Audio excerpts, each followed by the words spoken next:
Good morning, everyone. My name is Kirsten Pennington, and I'm one of the counselors with the Employee Service Program. And I just want to say thank you so much for joining us today to talk about a difficult topic. Hopefully, you'll be able to leave with some strategies and some ideas on things that might help you manage a little bit better. I am joined this morning with Tapiwa Kahari, who's kind of going to be in the background answering any questions that you may have, interrupting me as needed to clarify things. Speaking of questions, if you do have one, there is a Q&A box in the upper right-hand corner of your screen, and you can click on that to submit a question if you would like. You can also submit your question anonymously. There's like a little tiny box that you can check to be able to do that. And I think, Tapiwa, is there anything else that you can add to that, or does that kind of cover everything? Yep, that covers everything. All right. So just like Kirsten said, if you have any questions, throw them in the chat box. And I see that someone says they have no sound, so you might want to, oh, it just came back. Never mind. Oh, good. All right, so you're all set to go.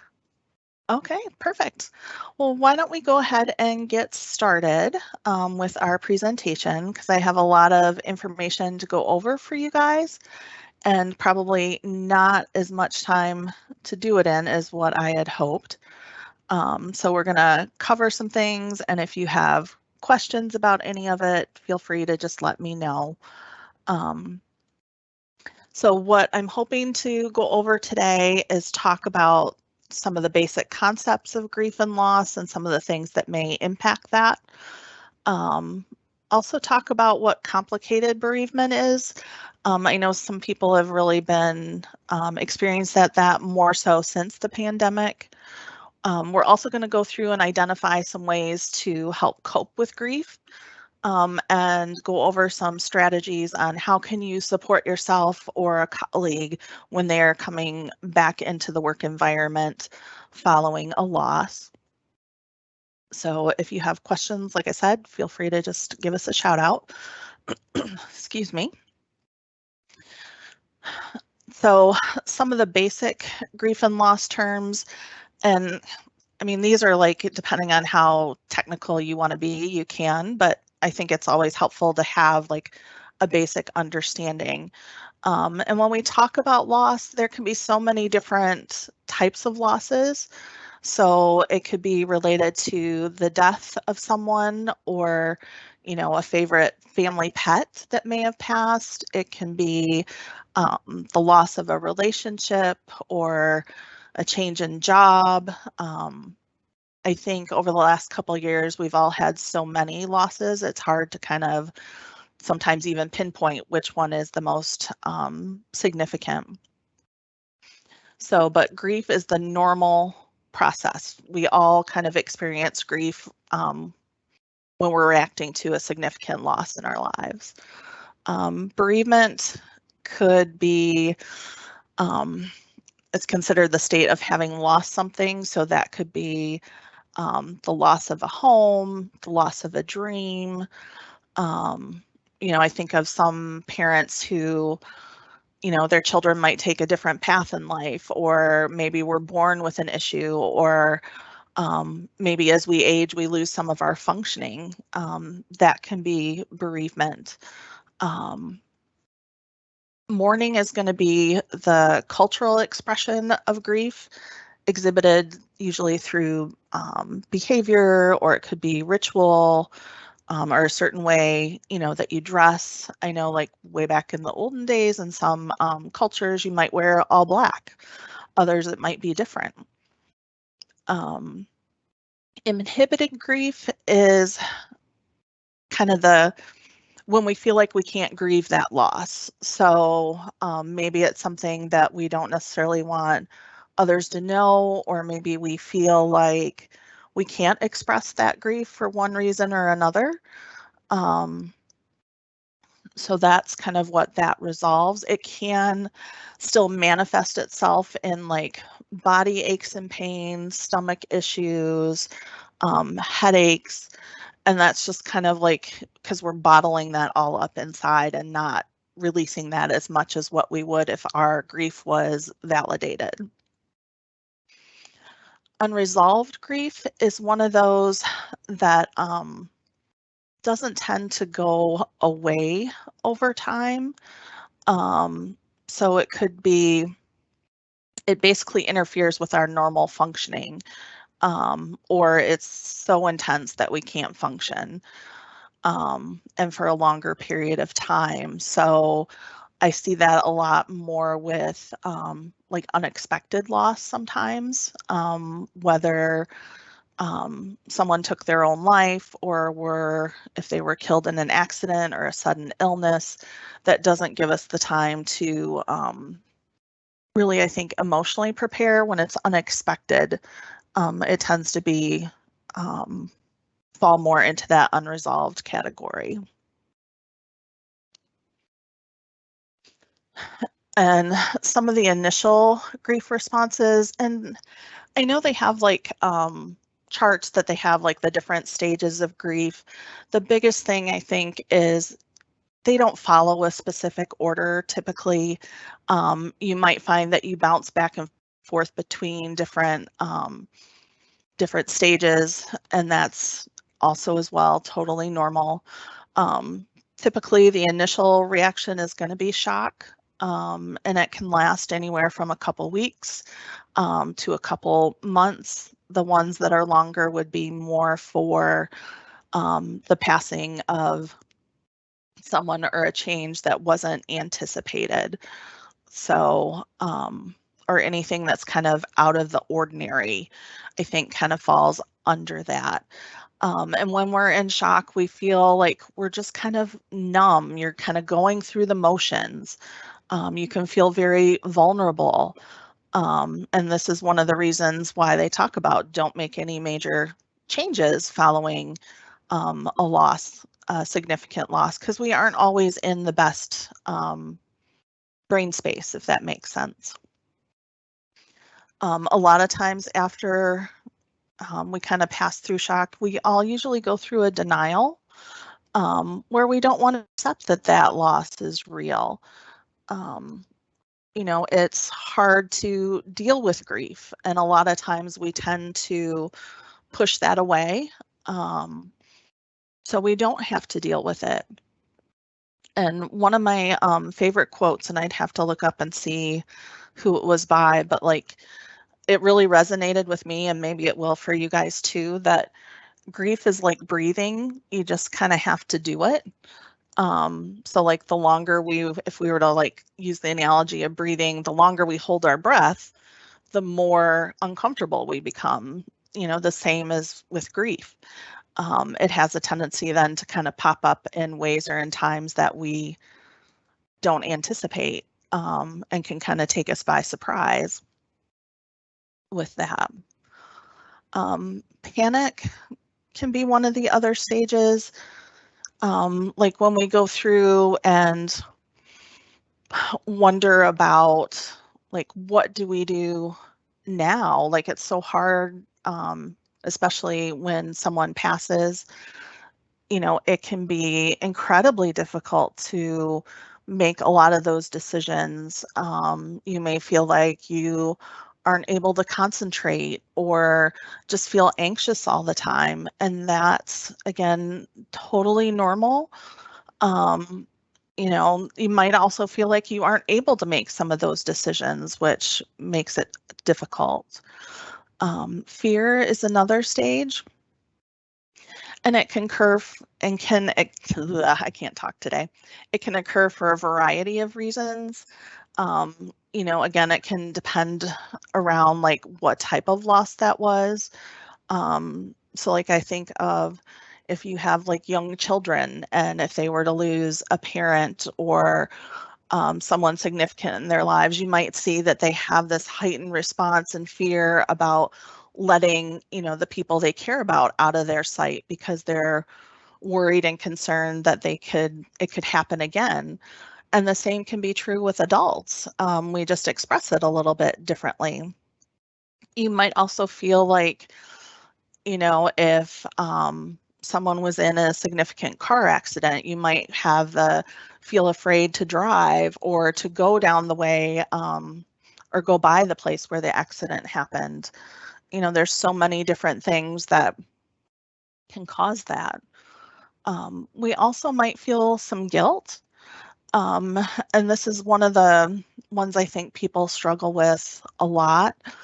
We go back through and have a tendency to replay in our minds, like, was there anything we could have done that could have prevented it? Or should we have, should I have done something differently?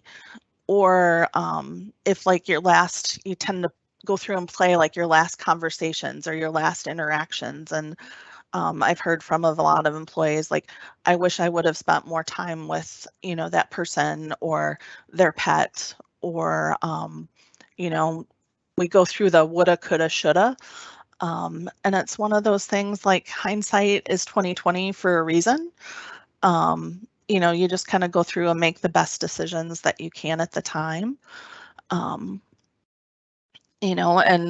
one of the strategies I find that helps with that is, like, if it's a significant relationship and someone you cared about, my guess is they still knew that you cared if that wasn't, conveyed maybe at your last conversation. And I don't think usually most of our loved ones would want us to continue to beat ourselves up over some of those things. Anger can also be a stage, and it can be, sometimes it's displaced at, we might be more irritable with the people who are around us, and on edge and not always understand why that's happening. We might find that we're angry with, medical professionals or someone they felt like, that could have prevented that loss.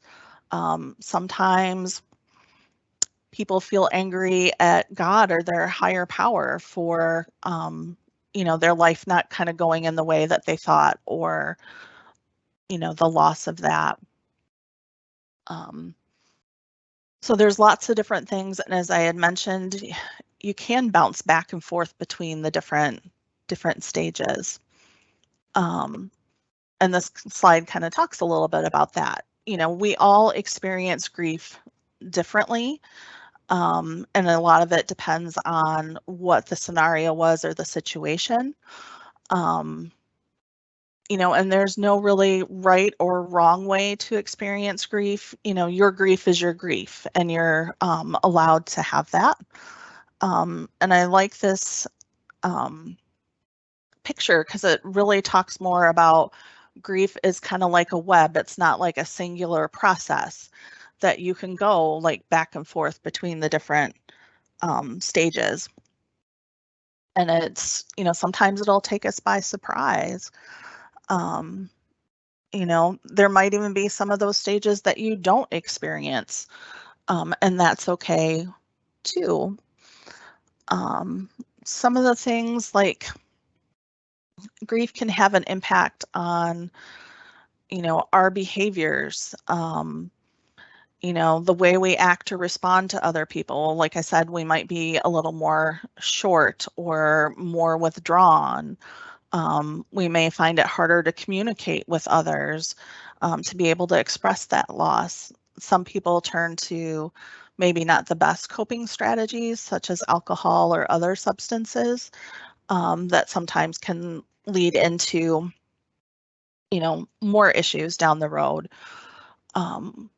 Grief can also impact our thinking.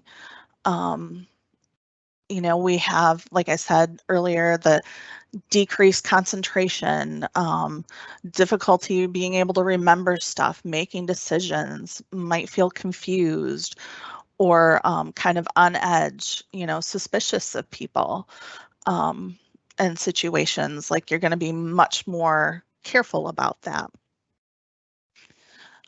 Grief can also impact our physical health.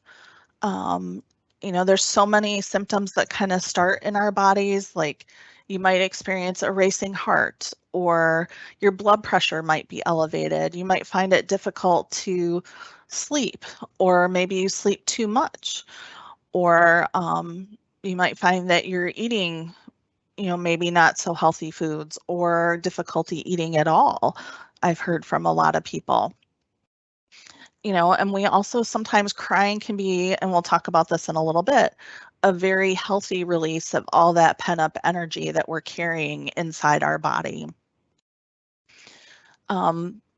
Grief can also impact our spirituality. Like we might, it's not uncommon for folks who believe in God or a higher power to be really upset and question, like, is that even real? For some people, it makes them more stronger in their faith. It just kind of depends, I think, about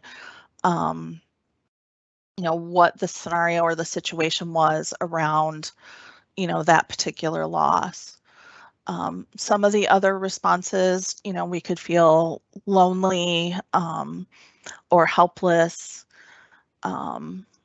just feeling kind of abandoned sometimes, or even, and this is the one I think people struggle with, if you've been a caretaker to a family member or a friend, as much and as hard as that loss is, it's also normal and natural to feel some sort of relief because caregiving is really, really hard work and takes a lot of time and energy.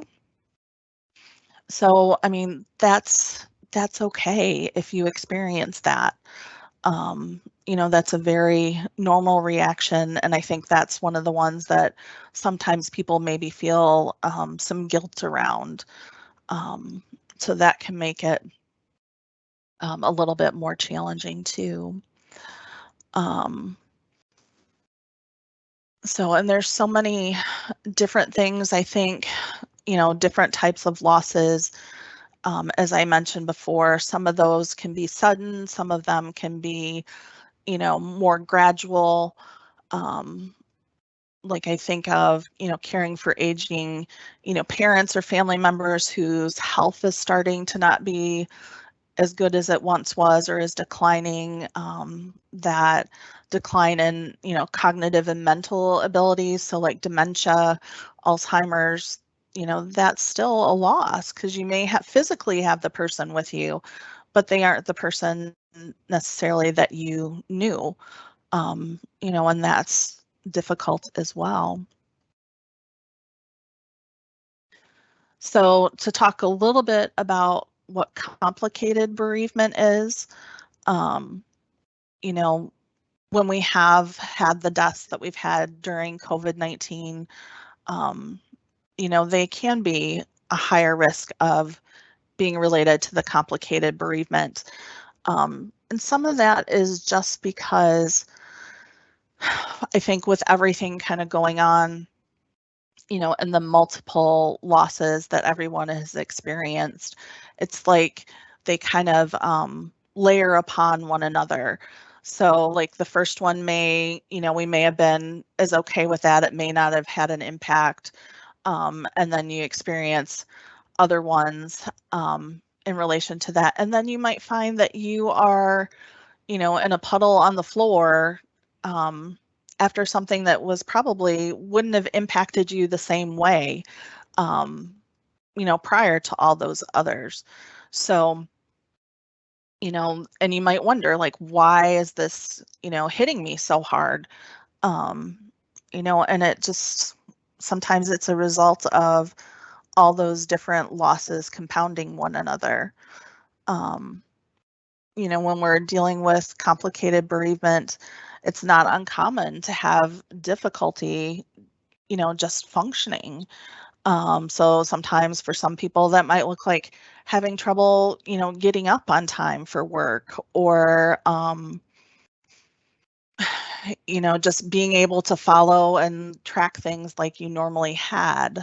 And it's a type of grief that goes on for a much longer period of time.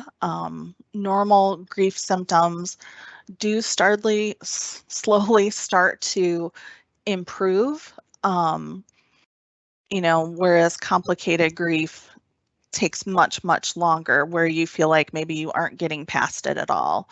And it kind of keeps you stuck and from healing. So, and I think some people will say, like, yep, they're gone, get over it. But, any of you who've experienced grief know that that isn't, as easy as what it sounds like.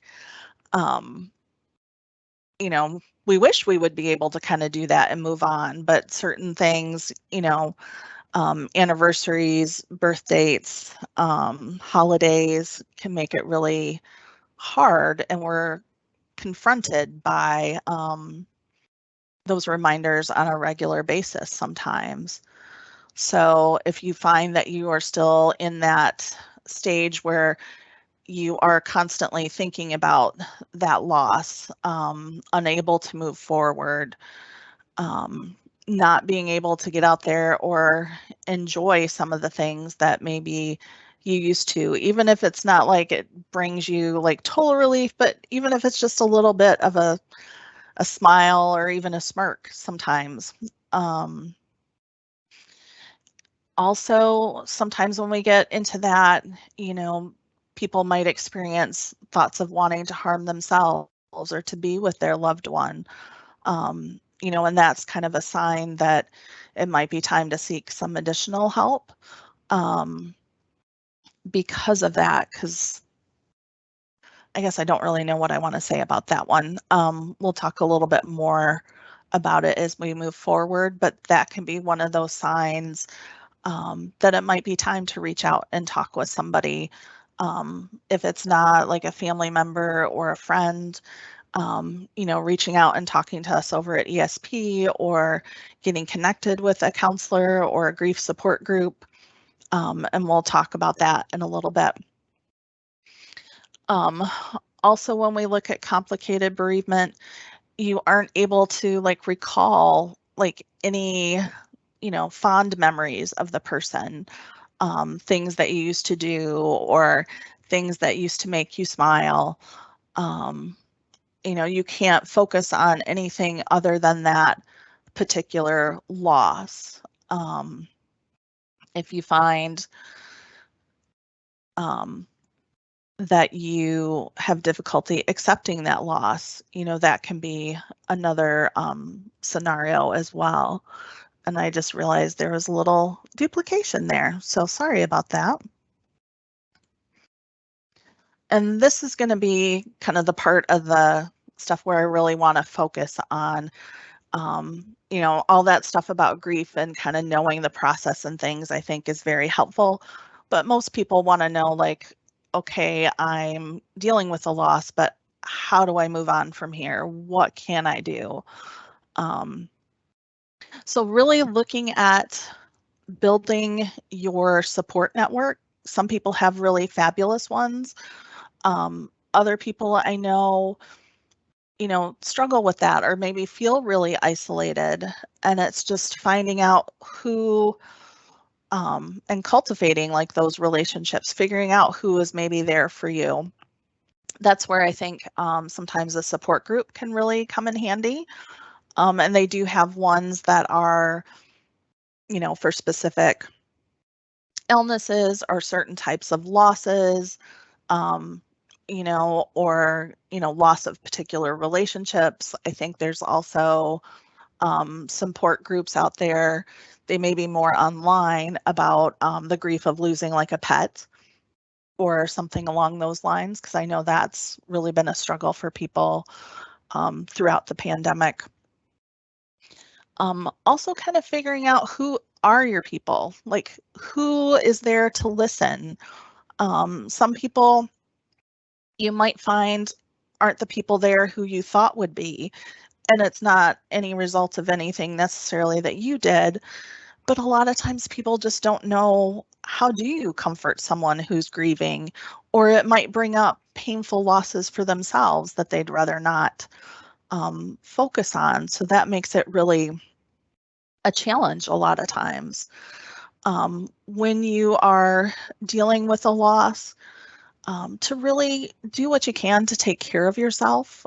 It can really be helpful to follow like a typical daily schedule for you, at least as much as possible. Kind of go through those routines, because that helps provide that stability and that consistency. And that's one of those things that really will help children, if you have any of those that are dealing with a loss. Structuring your time. I've talked to so many people about this one, like planning ahead. If you know that certain times a day are going to be more difficult because that was the time you spent with your loved one, to find some things in there to keep yourself busy during that time. You know, finding what are the things that you can use to distract yourself with, whether that's, you know, TV, exercising, going for a walk, some type of hobby. You know, it'll be different things for different people. And that's one of the things I think it takes a little bit to figure out what's going to work for you. But like if you have a plan in place ahead of time, so that you know, like, okay, tonight when I, you know, get done with work, I'm going to, you know, pick up dinner, I'm going to make dinner, I'm going to go out and mow the lawn, whatever it might be, but kind of plan that time so that you don't get lost during that, because it's real easy, I think, to forget about the things that we can do and really just kind of stay stuck and not know how to move forward.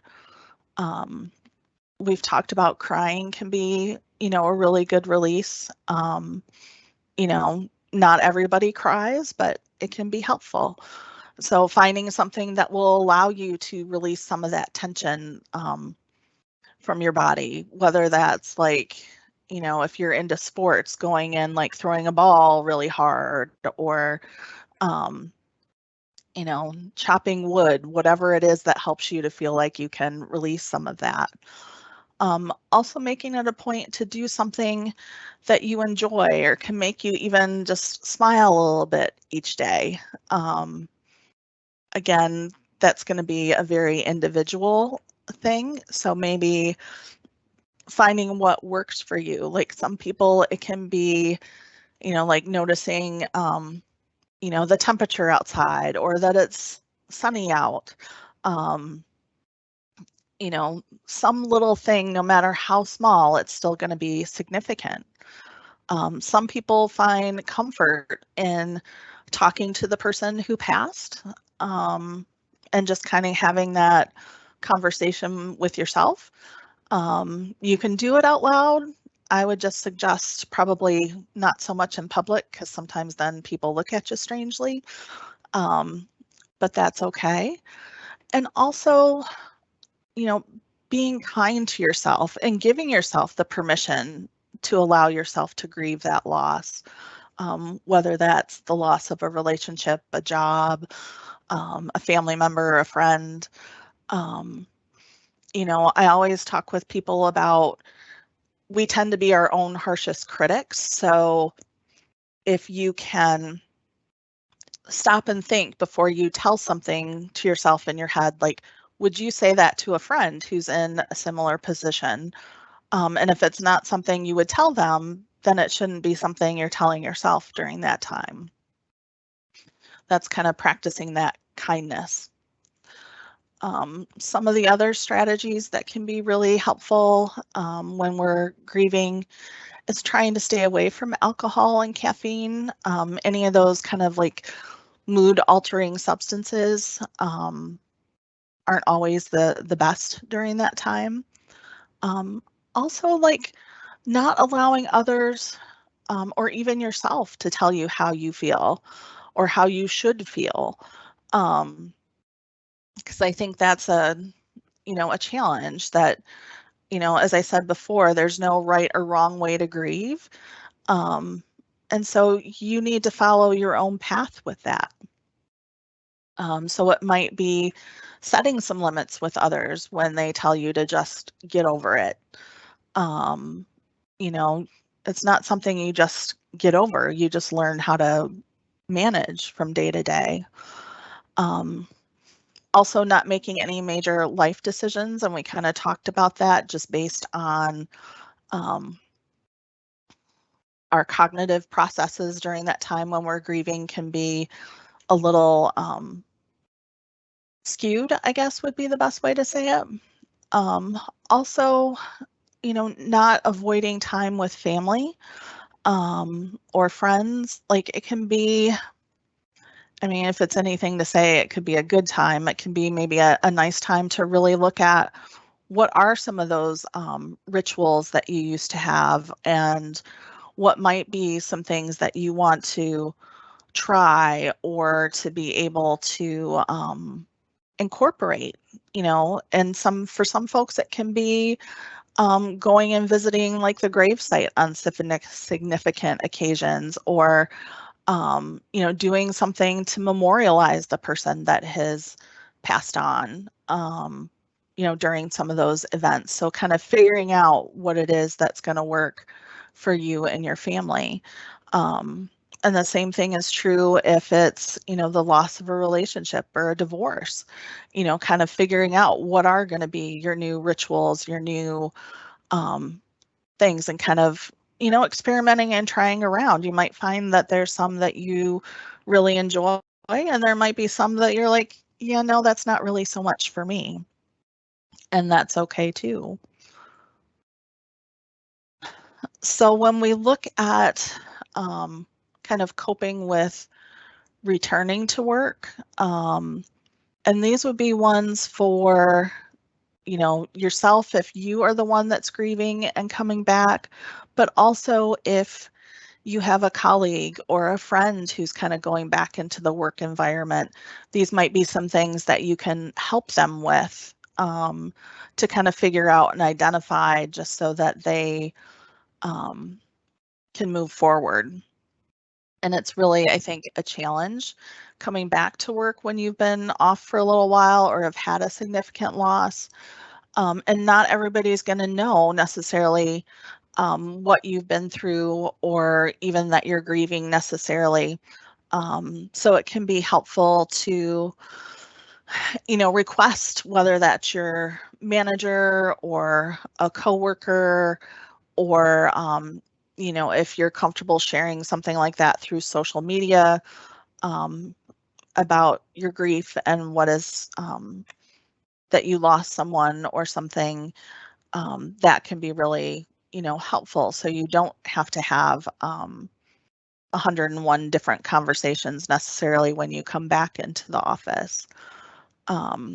Also, just having a conversation with your manager ahead of time about what your preferences might be when you come back. Some people are comfortable sharing, like, their grandmother passed, but maybe don't want to share like how that happened, or you get to control how much of that information you want shared. So just letting, your manager know about that, or your coworker or friend, what you are comfortable disclosing and what you aren't.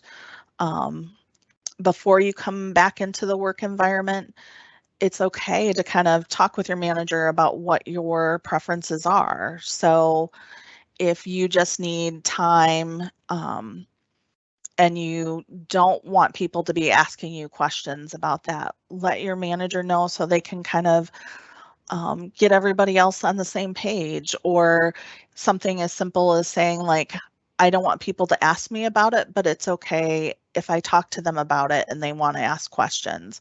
So you get to be the one initiating some of that. It could also be certain times of the day you might be more open to talking about things than others. Or sometimes it's having that conversation, like a lot of times different departments and units maybe want to do something for someone who's had the loss. So, letting them know if there's specific things that you found really helpful, or things that maybe aren't so helpful, can be good as well.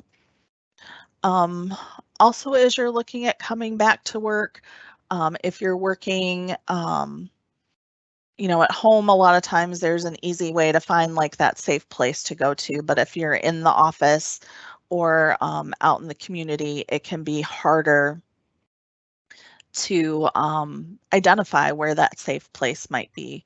Sometimes it might just be in our heads. It could be in our car. It could be the bathroom. So kind of whatever is a place where you feel like you can go and maybe just take a couple of deep breaths and give yourself some time to reset. So that can be really helpful. Also having that conversation with your manager about what you feel like you can manage when you kind of come back. Some people are ready to come back and just jump right into where they left off. Other people might need to like ease back into things, or I've had some people who like, or if they're working on a project, sometimes their manager is had somebody else join them so they can work together, because helping kind of work through some of that process can be helpful. Also, you know, when we are struggling with grief, and we've talked about, you know, maybe your memory not being the greatest. So, you know, consider using like the checklist, or making a checklist, or using like the memo function in your phone to jot things down that maybe you would have remembered before. But right now that just isn't functioning as well as what it used to. And that is totally normal. So like, you know, reminding yourself to make certain calls or to return certain emails, kind of prioritizing what are the top 3 or 4 things it is that you should focus on that day. And if you get those accomplished, you feel like you've accomplished something.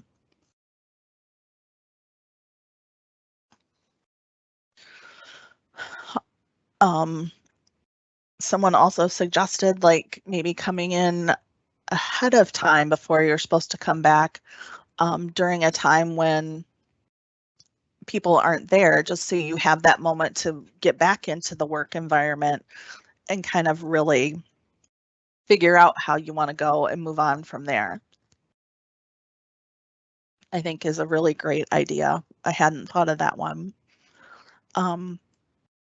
Asking for help if you need it and when you need it can also be really great. And also, this is the part I think a lot of employees struggle with, because we're used to functioning at a really, you know, like giving 110, 115%, but we may only be functioning at like 75, 80%.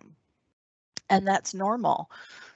Giving yourself that permission, you know, to forgive yourself, to tell yourself and others, and this might be something you can remind somebody of, you know, that you aren't going to be functioning at that level. And that's okay. You just do what you can.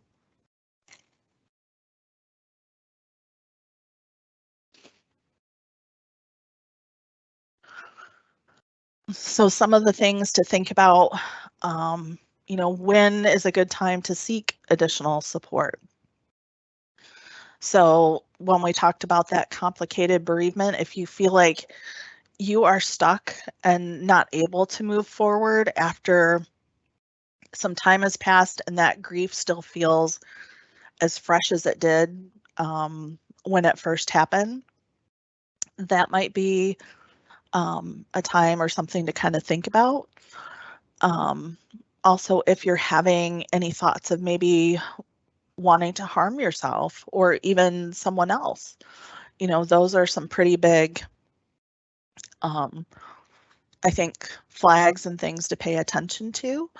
So that could be something to kind of watch, you know, whether that's in yourself or in others. Also, you know, if you want additional like resources or aren't quite sure where to turn to in terms of that grief, you can always reach out to us. You can give us a call. You can email us if you'd like. There's also some information on just grief and grieving on our website that you can access if you don't feel comfortable doing that. I know nowadays it's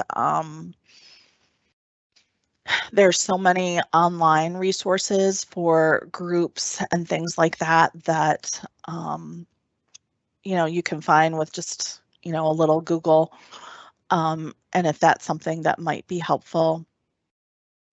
Again, we are here to support you during these complicated times. One of the resources, if you find that you or even someone you care about, if they are struggling with that thoughts of self-harm, there is the National Suicide Prevention Lifeline that you can contact. We've also put in the American Hospice. They have a lot of really wonderful information on just grieving and grief. Compassionate Friends is another site that might be helpful. And if you want to give us a call or to talk with us, we're available Monday through Friday from 8 to 5 with the exception of state holidays. We do have our 800 number. You can also send us an email, which we've been having more employees do that, saying like you can send us an email saying, I would really like to meet with a counselor, I don't know, Friday at 3. And someone will follow up with you and get back with you and get something like that set up. Excuse me. We will also be, if you'd like a copy of the presentation that we're doing today, you can send us an email at the mcsc-esp@michigan.gov. And we'd be happy to send you a copy so that you can have that for your records. I'm not sure. I believe we were recording this today. I did not double check, so I apologize with that. But any of the ones that we record will usually show up on our website within about 3 to 4 weeks, I think, usually under the Wellness Wednesday recordings, under the Wellness Session tab on the website. And if you have any questions or comments, I believe Tapiwa posted the review, if you wouldn't mind taking a moment and just filling that out so we can find out if these type of presentations are helpful to you, if you have suggestions on other ones you might like to see. We're always open to new ideas and things that maybe we haven't thought about. And Tapiwa and I will hang out for a few minutes. If you have any additional questions you would like to ask us, we will be here. And I just wanted to say thank you all for joining us today and your participation. And like I said, if you have any questions, feel free to reach out or let us know. Thank you.